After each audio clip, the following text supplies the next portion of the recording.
Hay momentos en que lo más aterrador no es el desastre, sino la sospecha de que todo lo que vives depende de una decisión diminuta.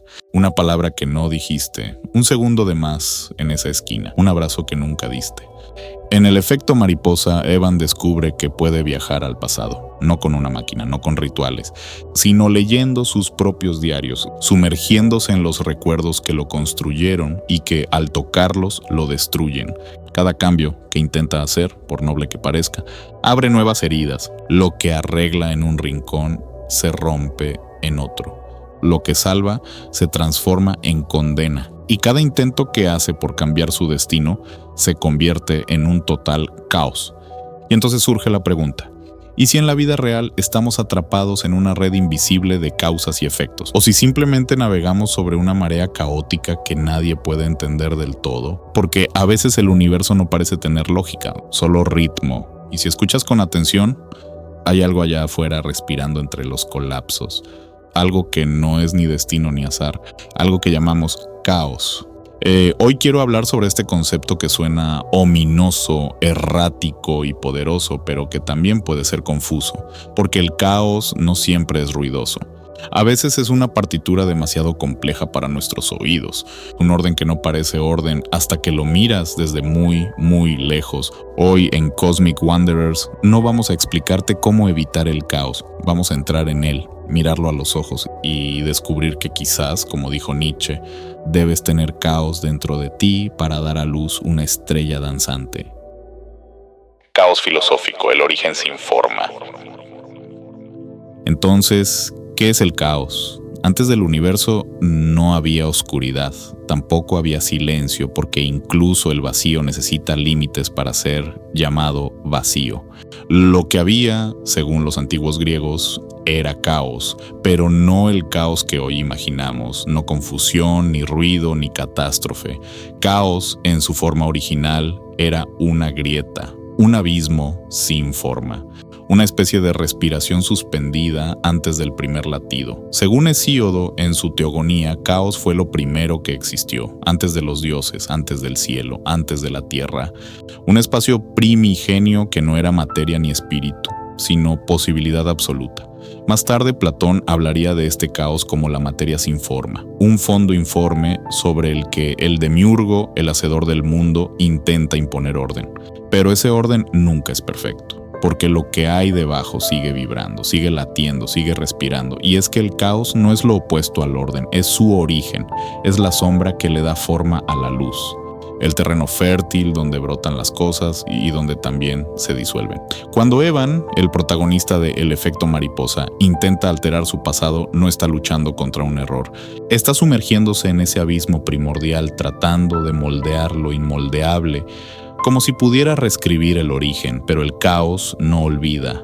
No se deja ordenar sin consecuencias, y lo que parecía una solución se vuelve otra herida, otro giro imposible en una red invisible de causas y efectos.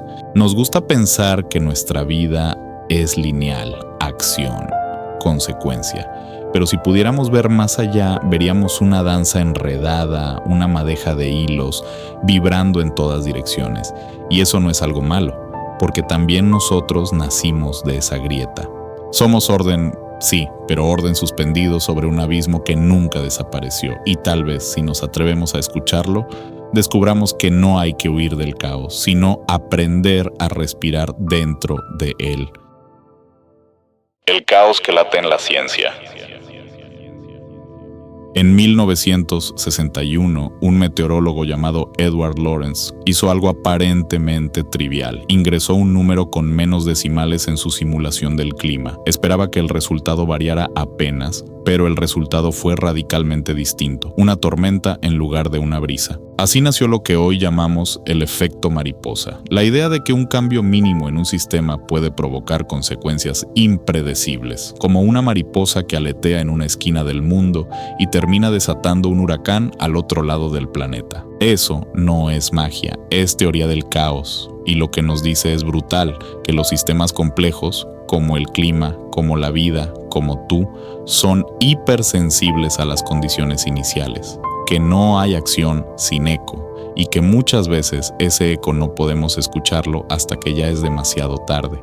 En la película de El efecto mariposa, Evan viaja a momentos precisos de su pasado, cambios diminutos, una palabra distinta, un paso atrás, un abrazo ausente, pero el presente se derrumba como si hubiera sido escrito sobre cristal. Cada intento de arreglar su historia genera nuevas versiones de sí mismo, más rotas, más solas, más irreales.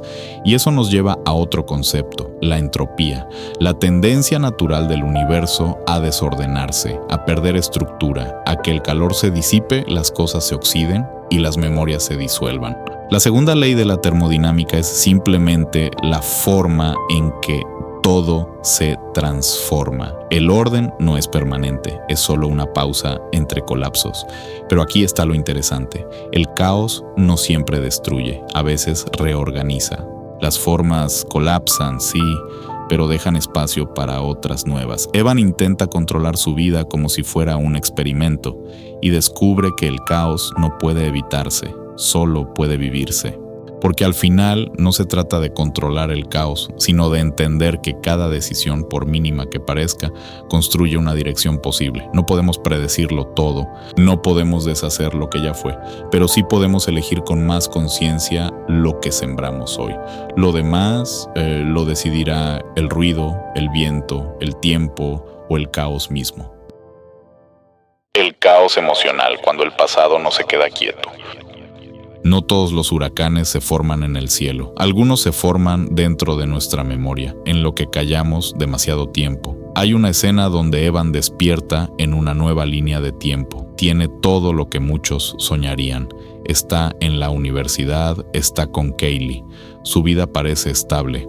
Por un momento cree que esta vez lo logró, pero algo no cuadra. Su mente está desfasada, tiene hemorragias nasales, lapsos de memoria, siente que no pertenece allí y entonces se da cuenta.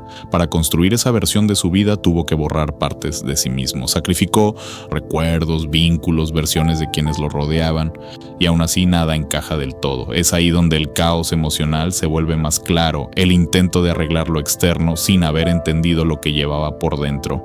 Así es también el caos emocional, una cadena de recuerdos, emociones y heridas que no siguen una lógica clara.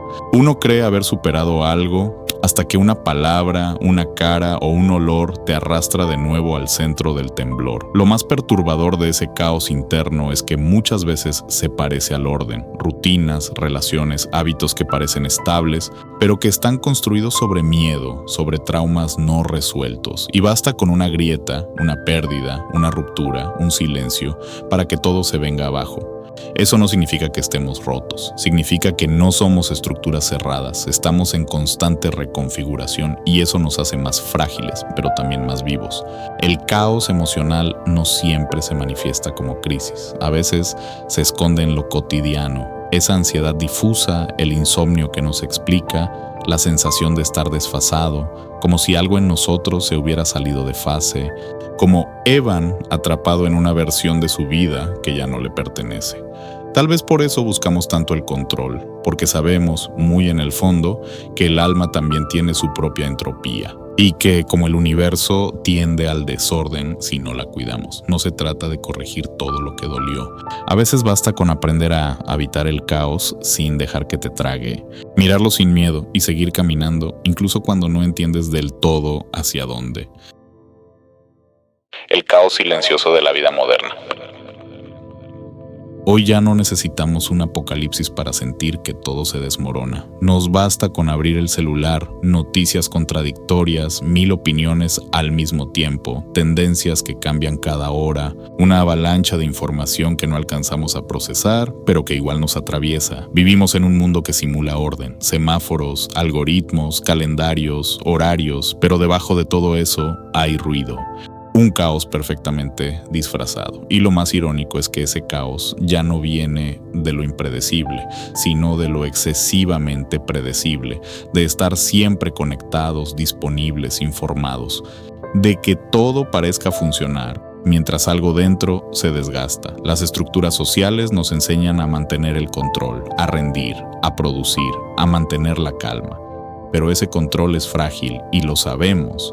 Por eso la ansiedad crece, porque sospechamos que todo esto es más inestable de lo que parece. En el efecto mariposa, Evan cree que puede rediseñar su vida desde la raíz, pero mientras más intenta controlarlo todo, más se rompe, más se pierde. Como si el intento de alcanzar una versión perfecta de su historia lo alejara de lo que realmente necesita. Eso mismo hacemos hoy. Editamos nuestras emociones, nuestras redes, nuestras imágenes, creamos versiones artificiales de nosotros mismos esperando que así el caos no nos alcance. Pero el caos ya está aquí, no como explosión, sino como fatiga constante, como saturación, como esa sensación de que nada es suficiente y todo está por colapsar. Y tal vez el problema no sea el caos, tal vez el problema es que nos enseñaron a temerle, a cubrirlo, a fingir que no está. Pero ignorar el desorden no lo borra, solo lo vuelve más difícil de nombrar. Quizás la única forma de no ser arrastrados por él es dejar de fingir que lo tenemos todo bajo control y empezar a vivir con más autenticidad, incluso cuando no entendamos las reglas del juego. Porque al final lo que más nos consume no es el caos del mundo, ¿no? Sino el esfuerzo absurdo de mantener una imagen que no se descomponga. Cierre, la paradoja del caos. Hay una escena en El efecto mariposa donde Evan, desesperado por evitar que su amiga Kylie sufra abuso en la infancia, decide intervenir. Regresa al pasado, confronta al abusador y logra cambiar el curso de los hechos, pero cuando vuelve al presente, ella no solo no está mejor, está muerta. No por lo que vivió, sino por lo que él intentó evitar. En su intento de salvarla, alteró otras piezas invisibles y la red colapsó por otro lado. Ese momento no se olvida. Porque ahí entiendes que el verdadero horror no es el trauma, sino la ilusión de que podemos rediseñar el dolor sin consecuencias. Eso mismo hacemos con nuestra realidad. Intentamos diseñar un mundo más predecible, más seguro, más cómodo. Cada uno con sus pequeños sistemas de control, agendas, rutinas, algoritmos, mapas. Pero si sumas millones de personas haciendo lo mismo, no obtienes orden. Obtienes una sobrecarga de sistemas donde cada intento de control individual genera un desajuste colectivo. Eso es lo que podríamos llamar la paradoja del caos. Cuando todos quieren poner orden al mismo tiempo, el resultado no es estabilidad, es saturación, es caos. Y en medio de eso, olvidamos que el caos no siempre destruye. A veces solo está empujando lo que ya no puede sostenerse. Quizás el caos no sea un error del sistema, quizás sea el lenguaje secreto del universo para empujarnos a cambiar. No cuando ya estamos listos, sino cuando ya no hay otra opción, porque a veces solo en medio del desorden surge una forma nueva de ser. Esto fue todo por hoy, muchas gracias por llegar hasta aquí, no se pierdan el próximo episodio, actualizo cada semana, no se olviden de visitar mi cuenta de Instagram, Un Gato Cósmico, ahí encontrarás historietas e ilustraciones con reflexiones y conceptos de filosofía. Y si no estás suscrito, ¿qué esperas? Suscríbete ya, me ayudarás a seguir creando más contenido, yo soy Sujeto N, nos vemos hasta la próxima. Este podcast es una producción de The Cosmic Wanderers, y recuerda que vagar no es estar perdidos, es recordar que aún no llegamos.